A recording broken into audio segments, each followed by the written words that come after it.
Bismillahirrahmanirrahim. Assalamualaikum warahmatullahi wabarakatuh. Pada hari ini kita akan membahas tentang kearifan lokal Melayu. Bangsa Melayu merupakan bangsa yang sangat arif, sangat bijaksana, sangat cendekia, sehingga melahirkan proses-proses yang bernilai luhur yang tinggi, terutama dalam menyikapi dan memecahkan persoalan-persoalan kehidupan sehari-hari. Kearifan bangsa Melayu berkaitan dengan kebijaksanaan atau kecendekiaan orang Melayu dalam menyikapi kehidupannya sehari-hari. Menyikapi kehidupannya sehari-hari di sini dimaksudkan adalah bagaimana bangsa Melayu bersikap cerdas, bersikap bijaksana, memecahkan persoalan-persoalan kehidupan. Ada beberapa persoalan kehidupan yang berkaitan dengan kearifan Melayu di sini. Pertama, arif terhadap diri sendiri.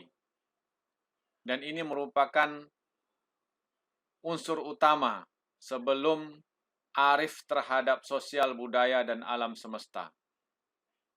Arif terhadap diri sendiri bermakna bersikap lebih dewasa, bersikap lebih cerdas di dalam mengelola diri sendiri,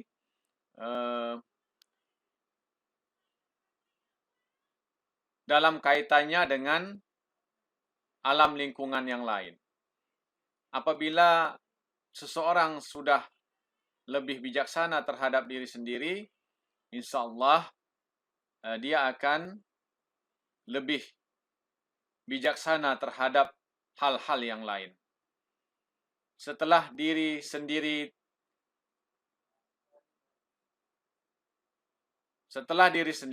maka arif sosial. Arif sosial di sini bermaksud bahwa kita sebagai bangsa Melayu juga sebagai makhluk sosial. Makhluk yang hidup di dalam masyarakat atau makhluk yang bermasyarakat. Jadi tidak terlepas dari kehidupan bermasyarakat.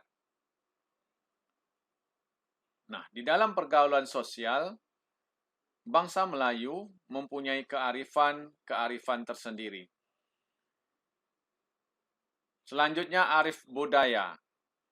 Bijaksana dalam hal-hal budaya, adat kebiasaan, adat resam, dan sebagainya.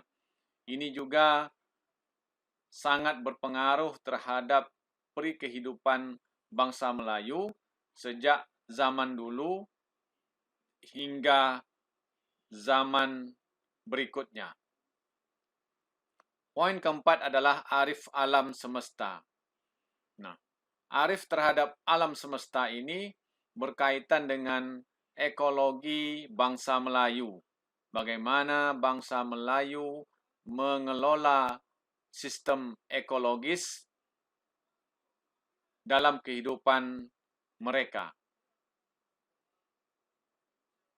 Kearifan lokal ini pasti antara satu dengan yang lainnya saling berkaitan dan atau tidak bisa dipisahkan karena kearifan ini merupakan persebatian dalam kehidupan orang-orang Melayu.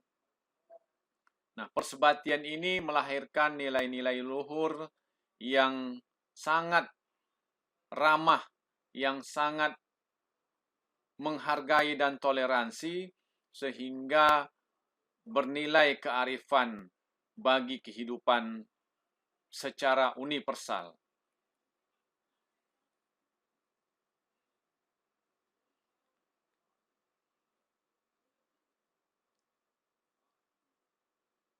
Aspek kearifan sosial dalam istilah budaya orang-orang Melayu, UU Hamidi mengatakan bahwa ada istilah orang patut. Orang patut ini adalah orang yang bertugas sebagai peneraju kepemimpinan Melayu. Jadi dalam sistem sosial itu ada aspek kepemimpinan Melayu. Siapa saja peneraju kepemimpinan Melayu itu? Di sini ada 5 poin. Pertama, dukun, bomo, pawang, kemantan.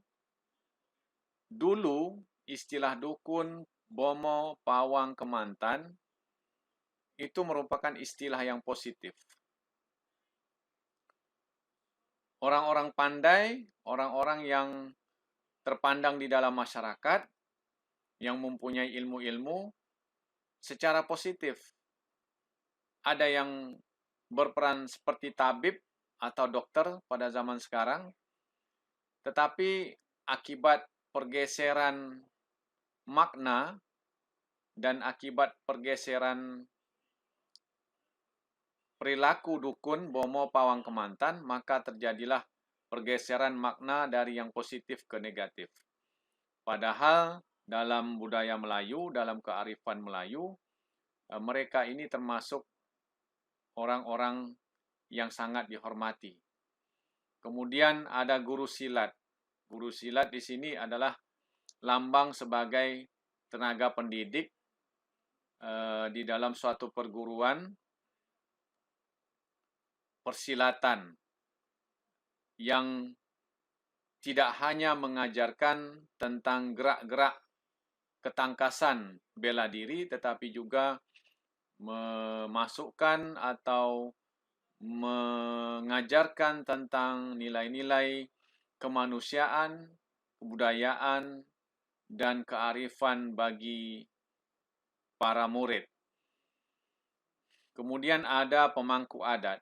Pemangku adat ini adalah orang-orang terpandang sebagai leluhur, sebagai sesepuh di dalam suatu kampung atau masyarakat. Jadi pemangku adat ini bisa dikatakan sebagai pemberi wejangan-wejangan adat kepada masyarakat. Kemudian ada raja atau sultan. Raja atau sultan sama halnya dengan seorang presiden di suatu negara. Merekalah yang berkuasa, yang memimpin. Namun di dalam kearifan Melayu, raja atau sultan ini mempunyai rumusan tersendiri, formulasi tersendiri, sehingga untuk menjadi raja atau sultan harus mempunyai syarat-syarat tertentu, sehingga ketika memerintah sebagai raja atau sultan, itu lebih mengutamakan kepentingan rakyat daripada kepentingan pribadi. Terakhir yang paling tinggi adalah ulama. Peranan ulama di sini sangat penting. Peranan ulama ini mempengaruhi semua peneraju yang lain. Jadi ulama di sini lebih berperan sebagai penasihat kerajaan, penasihat di dalam kemasyarakatan, sehingga ilmu-ilmu yang dimiliki para ulama ini tentu saja sangat membantu peneraju kepemimpinan bangsa Melayu.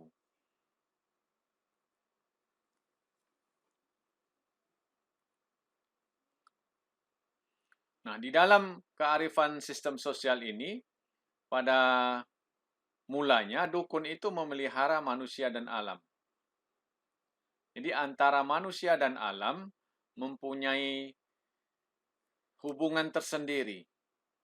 Di dalam agama Islam, manusia itu dikawal oleh malaikat, dan itu memang bukan hanya suatu kepercayaan, tetapi ini suatu kenyataan yang dapat kita pahami secara gaib atau kita imani secara gaib.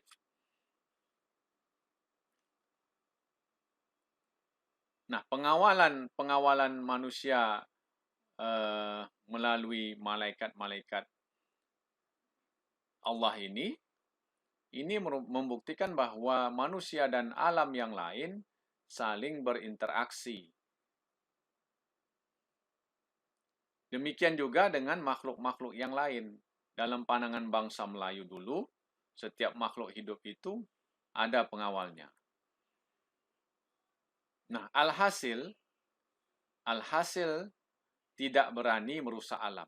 Jadi ada unsur magis, ada unsur ajaran tersendiri bahwa sesuatu itu harus kita jaga, sesuatu itu harus kita pelihara, bukan kita rusak. Seperti halnya manusia itu dijaga oleh makhluk yang lain.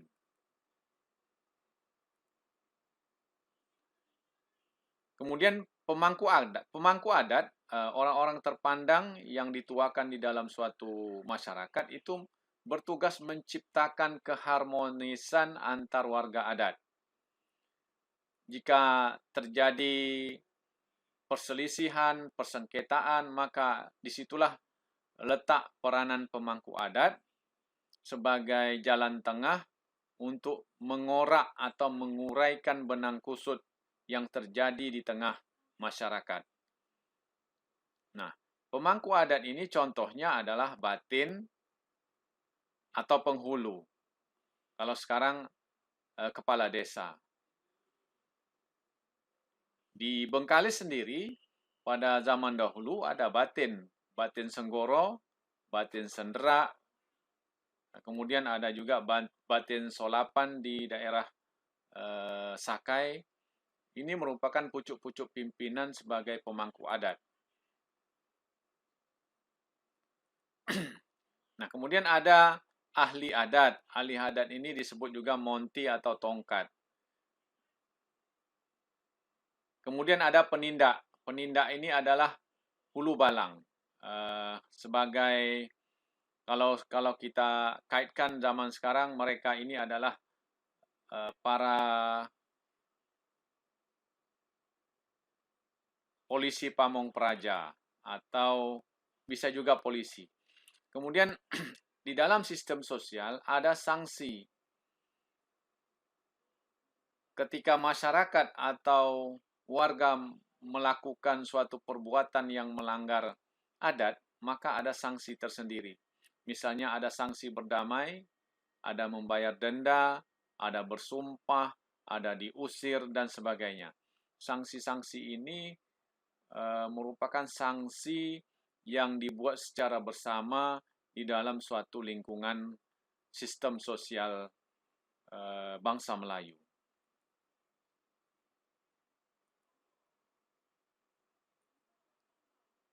Ada ungkapan tentang sistem sosial ini mengenai pemimpin. Pemimpin itu bagaikan air. Kita tahu sifat air itu mengalir. Sifat air itu ada yang jernih, ada yang keruh. Air di hilir tak akan jernih jika di hulu airnya keruh. Artinya, kalau pemimpin tidak jernih, maka rakyatnya juga tidak jernih. Jika pemimpinnya tidak benar, maka rakyatnya juga menjadi tidak benar. Jadi sangat bergantung kepada pemimpin yang baik. Kemudian ada ungkapan bangsa Melayu, Raja Alim, Raja disembah, Raja Zalim, Raja disanggah. Ini adalah suatu ungkapan yang memberontak tentang ketidakbenaran dan kezaliman seorang pemimpin di dalam sistem sosial. Selanjutnya, kearifan sistem budaya. Kearifan sistem budaya ini sesuai dengan 4 konsep adat. Apa 4 konsep adat tersebut? Nah, konsep adat yang pertama adalah adat sebenar adat. Apa itu adat sebenar adat? Adat sebenar adat adalah adat yang bersendi syarak bersendi kitabullah. Jadi adat sebenar adat adalah adat yang bersumber dari ajaran agama Islam, yaitu dari kitab Allah dan hadis Rasulullah. Jadi adat sebenar adat adalah adat atau sistem budaya yang mutlak, yang tidak bisa kita tawar-tawar. Kemudian konsep adat yang kedua adalah adat yang teradatkan.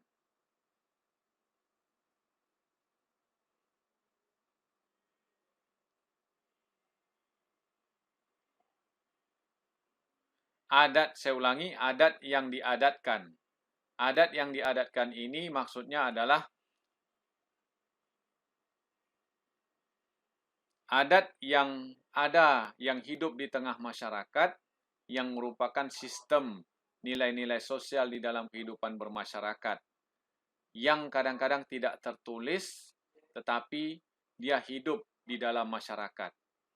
Misalnya, ketika berbicara, hendaklah sopan santun, atau ketika lewat di depan orang yang lebih tua, maka kita harus dengan penuh rasa hormat. Ini suatu sistem nilai yang ada di dalam kehidupan masyarakat bangsa Melayu. Sampai saat ini, sistem seperti itu masih ada, dan mudah-mudahan bisa dipertahankan.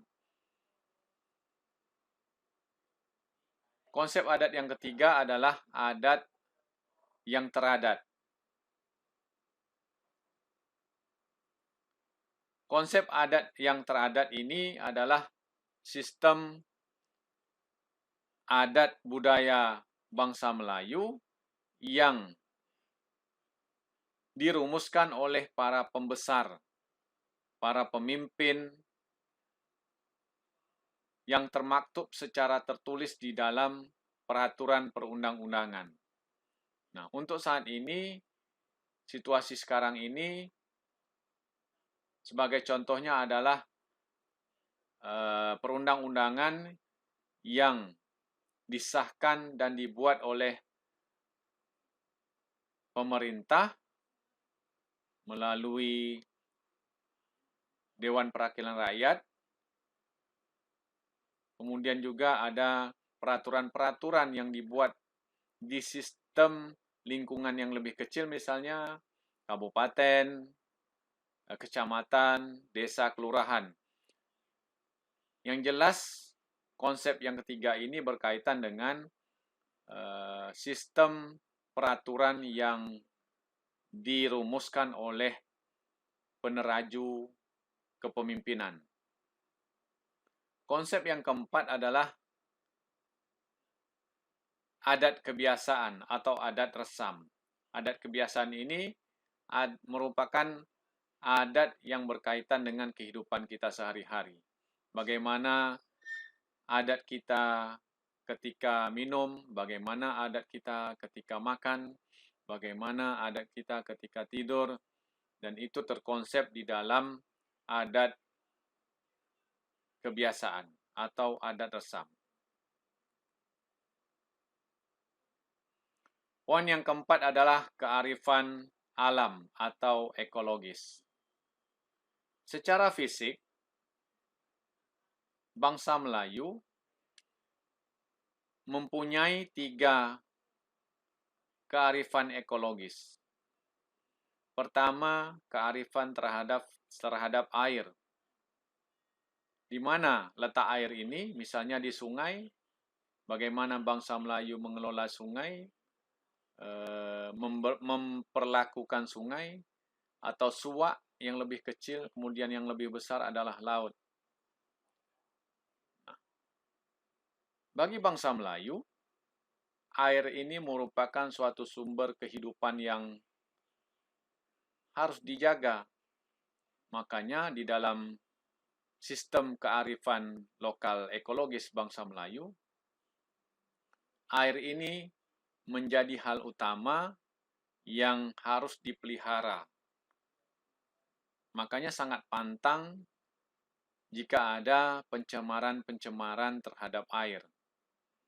Kemudian poin fisik yang kedua yang paling penting juga adalah tanah.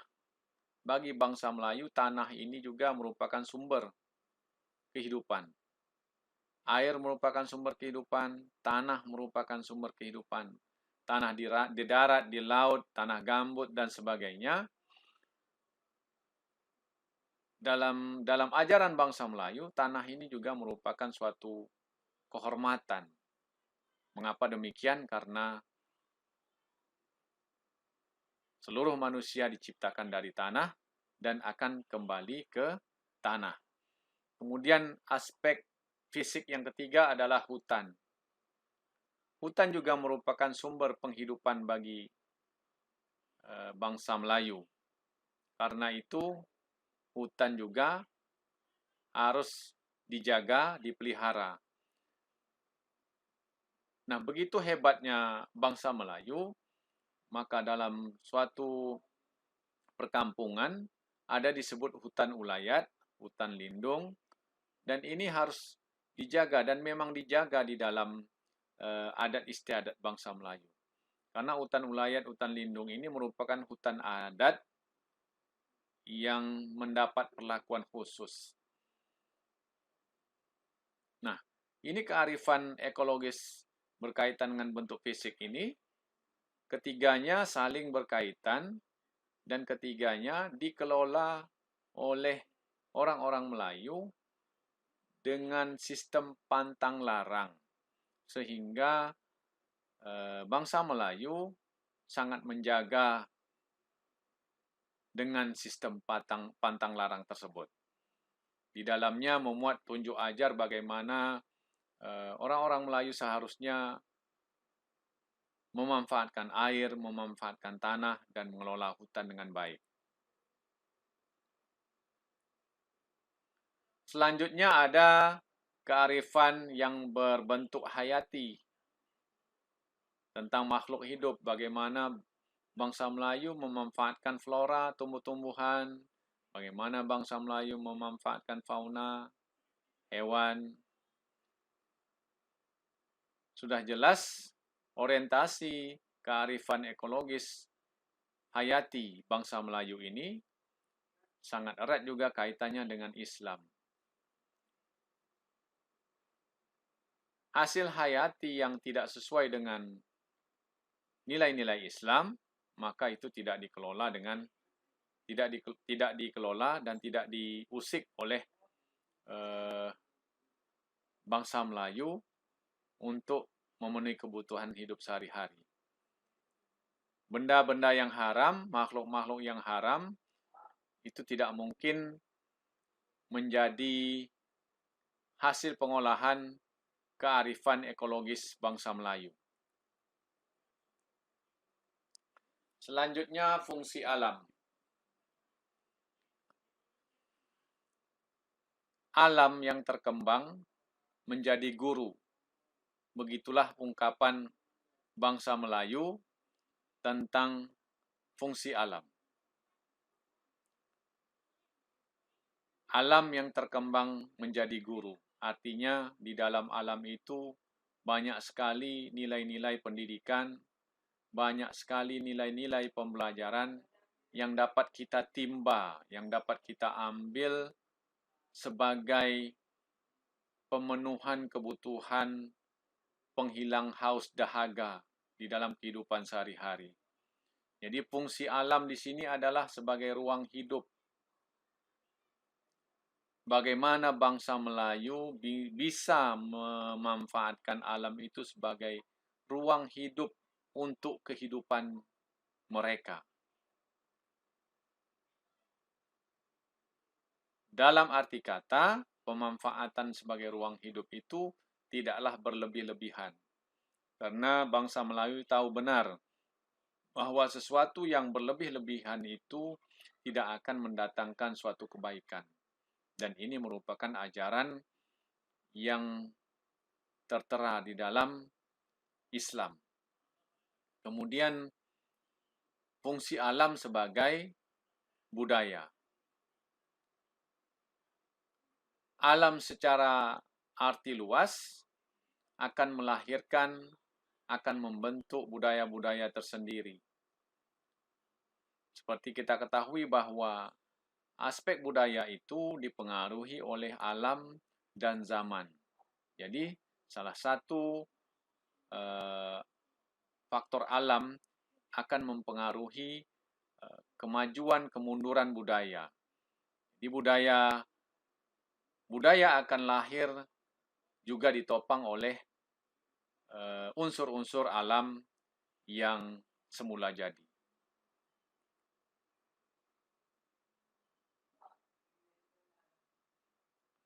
Selanjutnya ada hubungan manusia dan alam.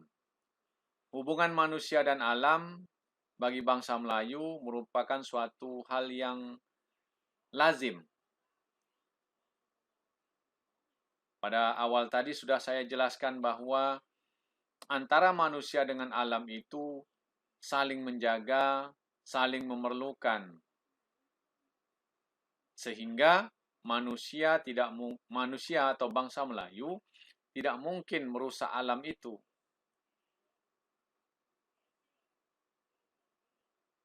Yang terjadi adalah bangsa Melayu sebagai manusia terus berupaya menjaga sistem alam, kearifan, sehingga menjadi kearifan ekologis tersendiri. Nah, hubungan manusia dan alam dalam bangsa Melayu ini terwujud di dalam apa? Satu, di dalam sistem kepatuhan. Kepatuhan bangsa Melayu terhadap aturan-aturan tunjuk ajar, pantang larang Melayu di dalam mengelola alam sekitar. Kemudian ada hubungan-hubungan dialogis. Hubungan-hubungan dialogis ini yang berkaitan dengan suatu sistem interaksi antara manusia dengan alam yang lain, manusia sebagai individu, sebagai sosial, sebagai makhluk budaya, sebagai makhluk alam, itu dilakukan secara interaksi,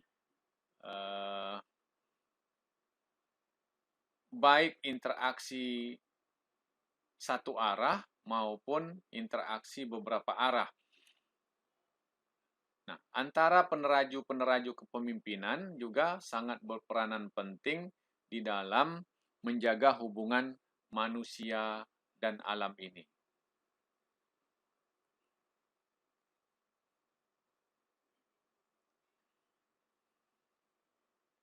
Ada beberapa bentuk kearifan Melayu dalam pemanfaatan alam lingkungan.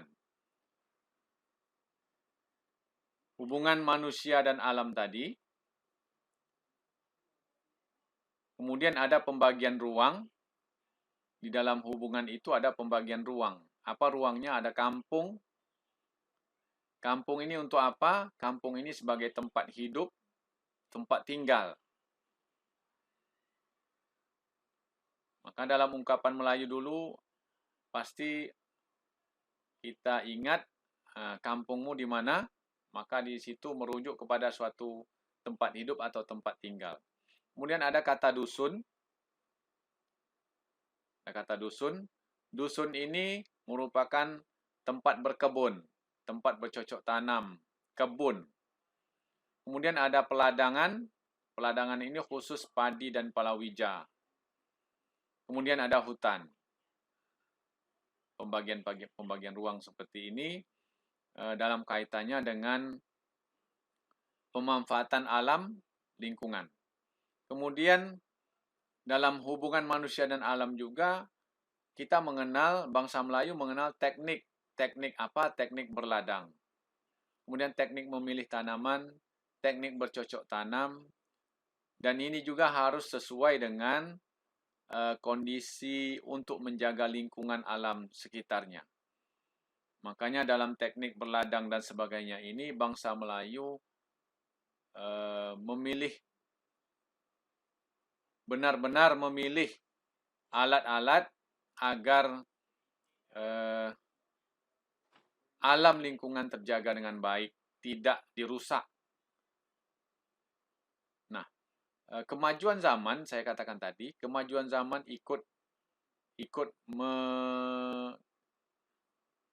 kemajuan zaman ikut berdampak positif dan negatif terhadap hubungan manusia dan alam. Kemajuan teknologi mesin dan misalnya, itu juga bisa memperparah dan mempermudah hubungan manusia dengan alam.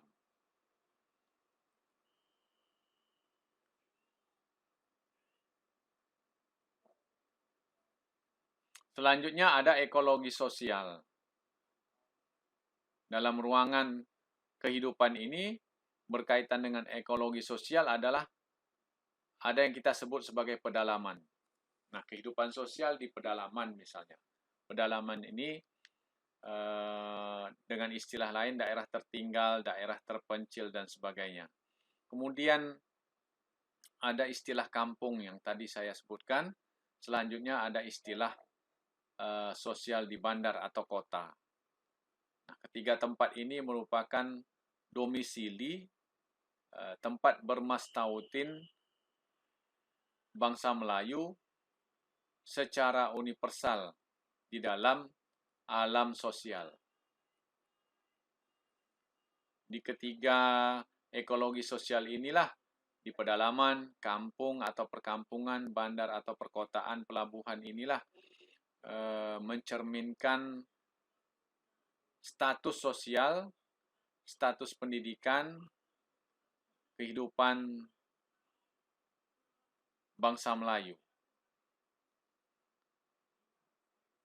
Namun demikian, tidak membuka kemungkinan status sosial ini tidak menjadi penghalang bagi bangsa Melayu untuk mewujudkan suatu sikap yang lebih baik, yang lebih positif terhadap kemajuan dan kearifan diri sendiri. Kembali lagi kepada poin pertama, yaitu arif terhadap diri sendiri. Bagaimana diri sendiri lebih bijaksana ketika dia berada misalnya berada di pedalaman, kemudian lebih arif bagaimana ketika dia berada di suatu perkampungan atau di suatu bandar. Kearifan, artinya kearifan bangsa Melayu itu harus sesuai dengan situasi dan kondisi. Di mana bumi dipijak, di situ langit dijunjung.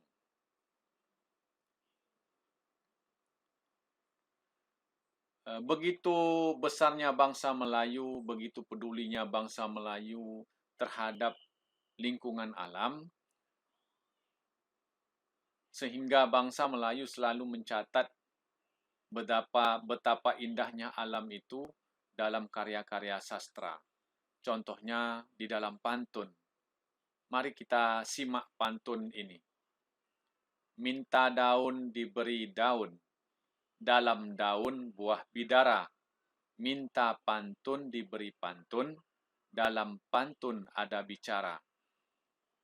Dua baris sampiran pertama ini merupakan simbol bangsa Melayu mencintai alam sekitar. Pantun yang kedua, burung tempua bersarang di tangga, datang hinggap di pohon jati. Kala hidup berumah tangga, susah dan senang silih berganti. Dua sampiran pertama juga merupakan gambaran kecintaan bangsa Melayu terhadap alam lingkungan sekitar. Kalau kita simak pantun-pantun klasik bangsa Melayu dulu, sangat banyak sampiran-sampiran pantun itu bersumber dari alam sekitar, dari flora, fauna, dari keadaan alam, lingkungan, dan sebagainya. Ini suatu bukti bahwa bangsa Melayu memang bangsa yang arif di dalam menjaga alam lingkungan. Di dalam tunjuk ajar karya Tenas Effendi disebutkan, kalau tak ada laut, hampalah perut. Ini membuktikan bahwa bentuk fisik laut tadi, air tadi, merupakan sumber mata pencaharian bagi bangsa Melayu. Kalau tak ada hutan, binasalah badan. Begitu juga dengan hutan sebagai sumber kehidupan dan penghidupan bangsa Melayu. Tanda orang berpikiran panjang, merusak alam, ia berpantang. Ini suatu tunjuk ajar yang sangat bernilai tinggi.